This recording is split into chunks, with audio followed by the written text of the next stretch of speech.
और बड़ा अपडेट आप जान लीजिए। पाकिस्तान के सैन्य हमलों में मारे गए बलूचों की तस्वीरें भी अब सामने आ रही हैं। बलूचों के क्षत विक्षत शवों को फेंक दिया गया है।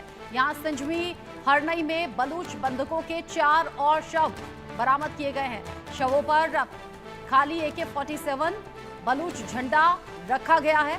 आतंकवादी करार देने के लिए इन तस्वीरों को खींचा गया, यानी जो पाकिस्तानी फौज है वो बलूचों को अब आतंकी करार देने की कोशिश में ऐसा कर रही है। खाली AK-47 और जो पहचान है वो आतंकी के तौर पर यहां उजागर करने की कोशिश, और यहां बलूचों की तस्वीर अब जारी करके ये बता रही है पाकिस्तानी फौज कि ये आतंकी थे। बलूचों के क्षत विक्षत शवों को फेंक दिया गया। संजवी हरनई में बलूच बंधकों के 4 और शव मिले हैं। ये वक्त पर हो रहा है जब बलूचों को अगवा कर लिया जा रहा है, मार दिया जा रहा है, हत्या करके ये भी नहीं मालूम होता कि शव कहाँ है। ऐसे में 4 और बलूच हैं जिनके शव बरामद किए गए हैं। क्षत विक्षत स्थिति में ये शव मिले हैं। पाकिस्तान सैन्य हमले में मारे गए बलूचों की ये तस्वीरें सामने आई हैं, जो पूरा हम आपको नहीं दिखाएंगे, ब्लर करके तस्वीरें दिखा रहे हैं क्योंकि क्षत विक्षत ये शव हैं और शवों को ऐसे भी दिखाना मुनासिब नहीं है। संजवी हरनई में ये जो पाकिस्तानी फौज है, अत्याचार लगातार बलूचों पर जारी, और 4 बलूचों के शव की तस्वीर जारी की गई है। उनके साथ में AK-47 और बलूच का झंडा रखकर पाकिस्तानी फौज ये साबित करने में लगी हुई है कि ये जो बलूच हैं, विद्रोही हैं, ये आतंकी की श्रेणी में आते हैं, और जो असल में आतंकी हैं उन्हें सुरक्षा देती है पाकिस्तानी फौज और सरकार, उन्हें फंडिंग करती है, उन्हें अलग अलग तरीके से सुविधाएं मुहैया कराती है। कई लेयर की सुरक्षा में पाकिस्तान में आतंकियों को रखा जाता है, और यहाँ जो अपने आज़ादी की जंग लड़ रहे हैं बलूच विद्रोही, उन्हें आतंकी करार दिया। ये 4 तस्वीरें जो जारी की गई हैं, 4 बलूचों के शव जो कि क्षत विक्षत स्थिति में मिले हैं।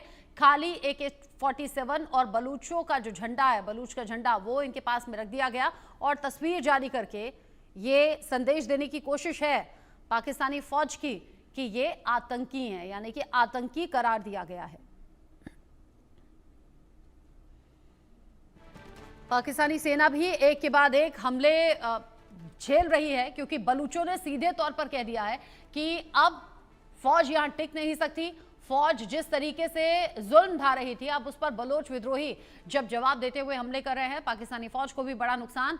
और अब तो बलूच सीधे ये कह रहे हैं, जान जाए तो जाए, आजादी तो हम लेकर रहेंगे। और अब पाकिस्तानी सैनिकों से ऊपर उठकर यहां आसिम मुनीर का खात्मा करने की तैयारी भी बलूचिस्तान की समझ में आ रही है। BLA जो एक के बाद एक पाकिस्तानी फौज को निशाना बनाते हुए हमले कर रहा है। BLA की अब प्लानिंग है कि अगला हमला आसिम मुनीर पर हो, यानी फील्ड मार्शल आसिम मुनीर की जान खतरे में है, और अब BLA का अगला निशाना आसिम मुनीर है, क्योंकि फौज को लेकर नफरत जो बलूचिस्तान के लोगों के जहन में है, वो नफरत अब परवान चढ़ चुकी है, और ऐसे में अपनी जान देने से पीछे भी बलूच नहीं हट रहे। BLA की पाकिस्तान को सीधे तौर पर धमकी सामने आई है, और इसमें यह कह दिया गया है कि संघर्ष हमारा जारी रहेगा पाकिस्तान की सुरक्षा के लिए। पाकिस्तानी सेना पर ये हमले जो है BLA के सशस्त्र मुहिम का हिस्सा हैं। बलूचिस्तान से पाकिस्तानी फौज पूरी तरह नहीं हटती तो संघर्ष जारी रहेगा। पाकिस्तान की सुरक्षा एजेंसियों ने हजारों बलूच युवाओं, महिलाओं को जबरन उठाया, उन्हें कई बार तो बाद में मारा हुआ उन्हें पाया गया, यानी कि शव उनके मिले। लिहाजा BLA आज़ादी तक लड़ता रहेगा। युद्ध का आगाज हो गया है, ये युद्ध रुकेगा नहीं, और BLA की जो सशस्त्र मुहिम है उसी का ये हिस्सा है पाकिस्तानी फौज पर रह रहकर हमले होना, और ये संघर्ष यूं ही जारी रहने वाला है, यानी कि आज़ादी की जंग यूं ही जारी रहेगी आगे भी। आसिम मुनीर अब समझ में नहीं आ रहा कि इस पूरी स्थिति से निपटे कैसे। एक तरफ तो अपना प्रमोशन करा लिया गया भारत के हाथों पिटकर, और यहां अपने ही मुल्क की चीजें समझ नहीं आ रही हैं। सबसे बड़ा प्रांत है बलूचिस्तान, आज़ादी की मांग पर अड़ा हुआ है, और अब तो ये संघर्ष और ज्यादा बढ़ रहा है, जंग में तब्दील हो रहा है, और ऐसे में आसिम मुनीर भी अब निशाने पर, और कहा यह जा रहा है कि बहुत जल्द आसिम मुनीर को मृत्यु दंड दिया जा सकता है बलूचों के जरिए। हालांकि ना तो आज़ादी की जंग आसान है, ना ही ये इतना आसान रहेगा आसिम मुनीर को निशाना बनाना, लेकिन बलूचों के गुस्से को समझा जा सकता है, उनके विद्रोह की अग्नि को भड़कते हुए समझा जा सकता है, क्योंकि उन्होंने अपनों को खोया है, उनके शव मिले हैं, बच्चों तक को नहीं छोड़ा गया। पाकिस्तानी फौज ने बच्चों तक को मौत के घाट उतार दिया, उनकी हत्या कर दी, और अब बलूचों के सामने कुछ विकल्प है नहीं। आज़ादी के लिए या तो जान कुर्बान कर देंगे, आज़ाद होकर रहेंगे, और ऐसे में टक्कर लेने के लिए सीधा तैयारी पाकिस्तानी फौज और पाकिस्तान सरकार से है। बलूचों में खूनी खेल लगातार चल रहा है और पाकिस्तान सरकार और फौज की कोशिशें फेल साबित होती हुई नजर आ रही हैं।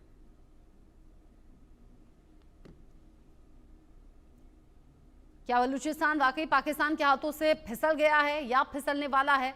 ये समीकरण कुछ ऐसे ही बनते हुए नजर आ रहे हैं। इंटरनेशनल लेवल पर इंटरफेयर करने की मांग बलूचिस्तान कर रहा है, कह रहा है कि जो अंतर्राष्ट्रीय समुदाय है वो सामने आए। पाकिस्तान के क्या टुकड़े टुकड़े हो जाएंगे, और ऐसा हम इसलिए कह रहे हैं क्योंकि बलूचिस्तान अकेला नहीं है, बल्कि अलग अलग ऐसे प्रांत हैं, अलग अलग हिस्से हैं जहां पर विद्रोह लगातार बढ़ रहा है। बलूचिस्तान देख लीजिए, खैबर पख्तूनख्वा देख लीजिए, पीयूके में विद्रोह अब आवाज बहुत तेज होने लगी है।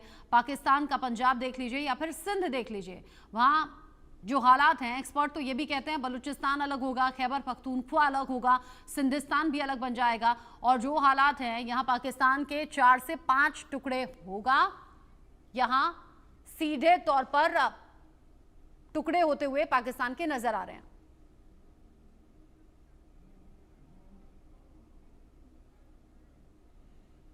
जिस तरीके से पाकिस्तान में हालात बने हुए हैं, बलूचिस्तान में लोग भड़के हुए हैं, आजादी की जंग लड़ रहे हैं, लेकिन इस बीच सिर्फ बलूच संगठन अकेले नहीं बल्कि टीटीपी ने भी पाकिस्तान सरकार और फौज की नाक में दम कर दिया है। और ना तो आसिम मुनीर ना तो शहबाज शरीफ ये समझ नहीं पा रहे कि इस स्थिति से कैसे निपटें। रिपोर्ट देखिए।